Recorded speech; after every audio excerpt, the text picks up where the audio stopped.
So dati problemado ako pag nagbabaklas ang aking bait casting. So ito natutunan ito, share ko lang din sa iyo kaibigan na sa ganun makatulong sa iyo. Ayan, i-adjust mo lang yung dial na yan.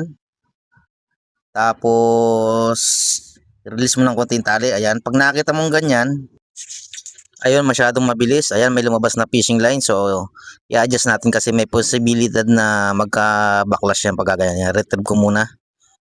Ayan, higpitan mo uli. Tapos release mo yung lock.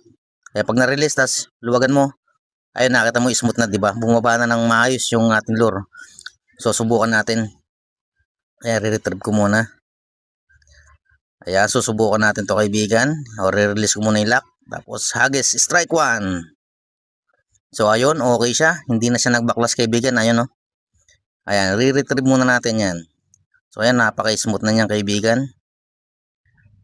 Okay na okay. So dati kasi namang problema ko lagi nagbabaklas. So ganun lang din pala 'yon. Natutunan ko lang din ito. Nakita ko lang din doon sa mga expert. So yan, ina-apply ko sa akin at i-share ko din sa inyo na sa ganun naman is makatulong din sa inyo. Kasi ang dami kasi namang problema pagdating sa ganyan na nagbabaklas. Ayan, nakita nyo, napakaganda na ng retrieve niya. Ayan kaibigan. So isa pa uli, i-adjust ko uli natin. Okay, ayun, maganda na yung pagbaba ng lure. So depende yan sa weight ng lure nyo kaibigan. So kaya ganyan ang ginagawa natin. So ayan, oh. Strike 2. So ayun, nakita nyo hindi na siya nagbaklas. Ayan, oh. Ayan.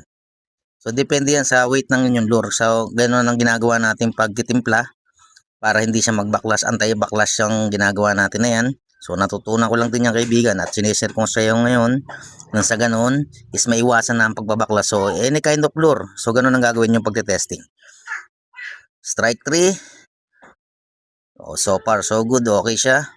Pangatlong hagis natin, hindi na siya nagbaklas. So ganoon lang ang gagawin natin kaibigan. So sana may natutunan ka. Enjoy fishing, happy fishing. God bless everyone.